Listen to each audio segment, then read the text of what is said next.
রাজাভাতখাওয়া চা বাগান থেকে একটি চিতল হরিণ উদ্ধার করল বন দফতর। মঙ্গলবার বিকেলে চা শ্রমিকরা হরিণটিকে প্রবেশ করতে দেখতে পেয়ে বন দপ্তরে খবর দেয়।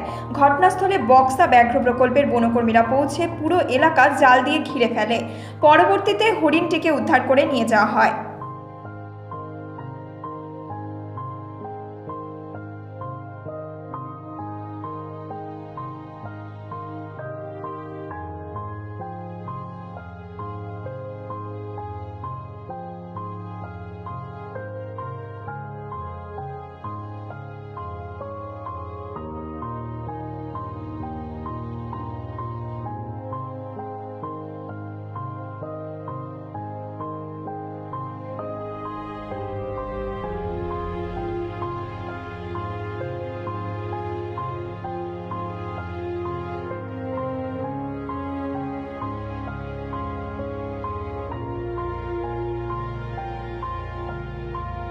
আলিপুরদুয়ার থেকে সামুদাসের রিপোর্ট, নিউজ মেট্রো।